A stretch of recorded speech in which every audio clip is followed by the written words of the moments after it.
아무튼 현재 상황을 다시 한번 쭉 정리를 해본다면 검찰은 현재 전 국민적인 의혹이기도 한 동시에 일부 단체나 개인들에 의해서 현실적으로 법령에 의한 고발이 이루어진 사건에 대해서 정식으로 그 수사를 진행하고 있는 중이고, 지목되고 있는 사람들을 수사하는 과정에서 특별하게 검찰이 부실하거나 편파하거나 어떤 압력을 행사하고 있다거나 이런 불법 부당한 이런 행태가 지적되고 있는 것은 아닌 것 같습니다. 그런데 그 대척점에 서 있는 신임 법무부 장관 쪽에서는 훈령 등을 개조한다든지 또는 인사권이나 그가 가지고 있는 검찰에 대한 감찰권, 이런 제도들을, 현행 가능한 제도들을 이용을 해서 현 수사 상황을 축소 압박하려는 시도가 있는 것 같다라는 보도들이 계속적으로 흘러나오고 있습니다.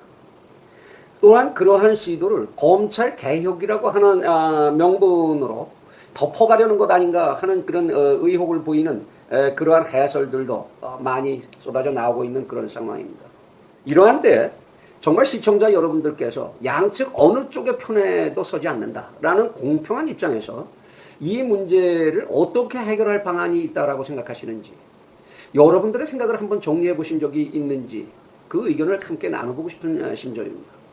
그리고 아마도 그러한 방안이 만일 있다면 완전히 양쪽의 의견으로부터 중립해서서 해결 방안을 찾는 그러한 방안이 있다고 한다면 우선 권한을 우위에 가지고 있는 법무부 장관은 자기 자신과 또는 자기 자신과 연결된 어떠한 권속을 비롯한 관계자들 그 수사에 관한은 엄정하게 자신은 전혀 아무런 권한을 행사하지 않기로 하고 엄정 중립을 유지하기로 하고, 검찰은 이 수사를 최대한으로 빠른 시일 내에 적법하고 정당하게 수사를 종결을 해서 그 상황을 정리한 후에 법원에 기소를 하든지 해서 법원의 판단을 받고, 그리고 양 당사자는 이 법원의 판결에 깨끗이 승복하기로 하는 그런 모습으로 간다는 것, 그것만이 아마도 유일한 대안이 아닐까 하는 생각을 하게 됩니다.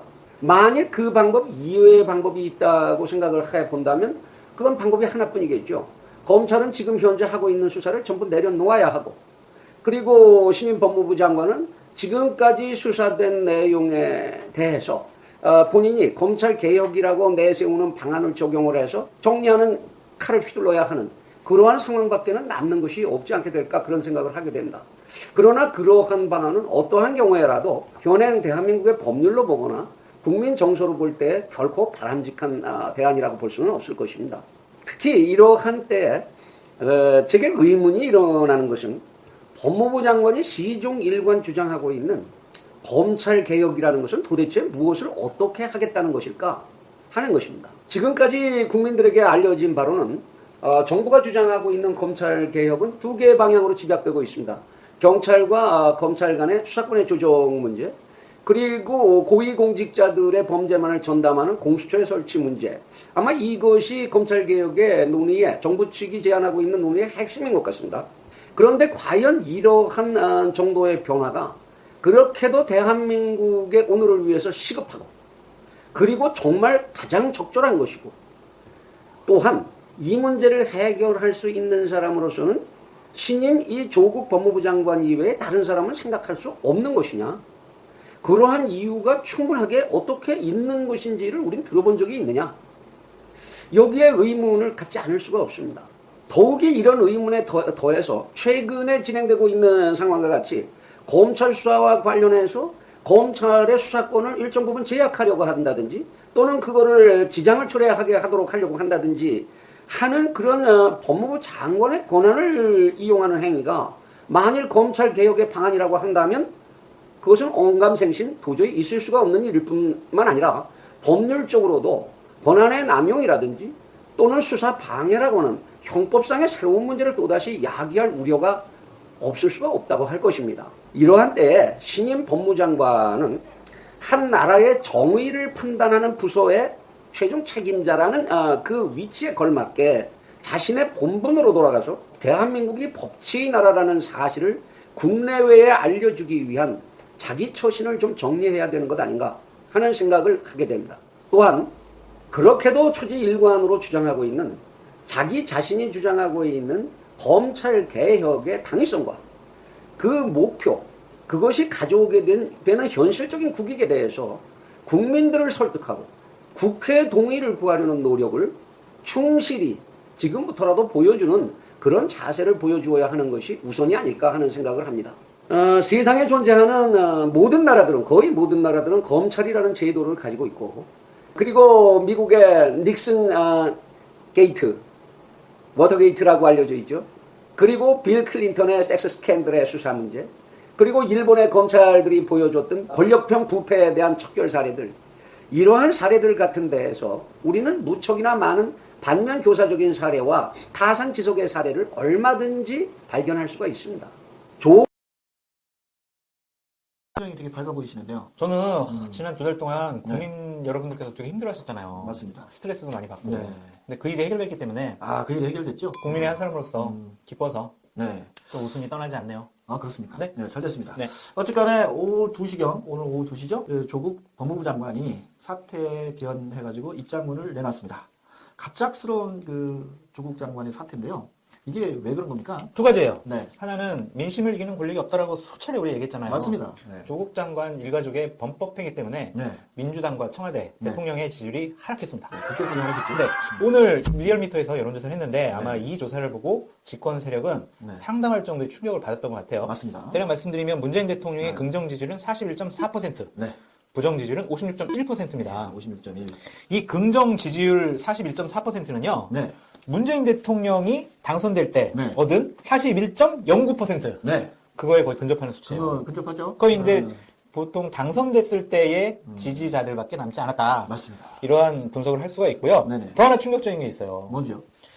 정당 지지도에 있어서 네. 한국당과 네. 민주당의 지지율이 네. 거의 붙었어요. 붙었죠. 0.9% 차이예요. 0.9%. 34대 33, 네. 이 정도로 맞습니다. 거의 붙었습니다. 네네. 그 제가 또 하나 분석을 해봤는데 네. 범여권의 정당 지지도와 범야권의 정당 지지도도 네. 완전히 근접했어요. 완전 근접했습니까? 그러니까 민주당, 네. 정의당, 네. 민주평화당, 민주평화당. 이 세 군데 합치니까 42.6%. 42.6. 범야권 한나라당, 네. 아니 한국당, 한국당. 바른미래당, 바른미래당. 그다음에 공화당 합치니까 42.2%예요. 42.2. 0.4% 차이입니다. 네. 이것은 뭐 어마어마한 충격으로 받아들여질 거예요. 굉장히 충격적이네요. 민주당과 특히 청와대 입장에서는 그렇죠. 상당히 충격을 받은 것 같습니다. 맞습니다. 통상적으로 리얼미터의 여론조사는 여당에게 유리하게 나온다고 합니다. 여론조사 전문가들은 통상 이렇게 얘기하죠. 그렇죠. 민주당이 지금 지지율에서 5%, 마이너스 5%하고 대통령 지지율을 여기서 마이너스 10% 하면 실제적인 지지율이 아니냐. 그게 내일 신문에서 나왔던 여론조사 32% 그러니까 나왔었죠. 체감 지지율은 더 나쁠 거예요. 더 나쁘겠죠? 체감 지지율은. 네. 네네. 그런데 이 여론조사 결과 말고 그 리얼미터에서 나온 여론조사 결과에 아주 핵심 포인트가 있다고 그러는데요. 중도층 얘기가 나왔던데. 이것도 여론조사 하면서 처음 있는 일인데 중도층에서 민주당 지지와 한국당 지지가 역전이 됐어요. 역전이 됐습니까? 한국당 32.2, 32.2. 민주당 30.9%로 이야. 처음으로 문재인 정권 들어서 처음으로 중도층에서 한국당이 더 많은 표를 얻었다. 이거는 민심이 상당히 요동치고 있다 이렇게 볼 수가 있어요. 상당히 민심이 이반되고 있다라는 걸 실제적으로 보여주는 거죠? 그렇죠. 이게 만약에 그 문재인 대통령에 대한 지지율, 네. 그 집권당에 대한 지지율이 30%대로 들어가면 네. 상당한 의미가 있는 거예요. 맞습니다. 왜냐하면 국민 3명 중 2명이 반대하고 1명이 찬성하잖아요. 맞습니다. 그럼 1명은 그 2명한테 쿠소리 받는 거야. 너 왜 말도 안 되게 그렇게 지지를 해? 너도 우리랑 따로 이런 식으로 돼가요. 그래서 레임덕을 보통 35% 밑으로 가냐 안 가냐, 안 가냐. 그걸 레임덕의 기준으로 네. 여론조사 전문가들은 잡고 있다고 하더라고요. 이미 내일신문 여론조사에서 32%대, 35% 기준을 이미 무너졌죠? 그러니까 이제 정치권에서 회자됐던 게 오늘 네. 이제 이런 여론조사를 보고 리얼미터마저 그렇죠. 블루투스 너마저 나를 왜 반하느냐 이런 것처럼 그렇죠. 리얼미터 너마저 네. 이런 식의 얘기가 많이 돌았대요. 맞습니다. 근데 결국에는 지난 2달 동안 이제 대통령과 집권 세력은 조국을 얻고 민심을 잃었다. 이렇게 얘기가 됐었는데 결국에는 민심을 잃었기 때문에 네. 조국도 잃었다. 조국도 버릴 수밖에 없죠. 거듭 얘기하지만 민심을 이기는 권력 없습니다.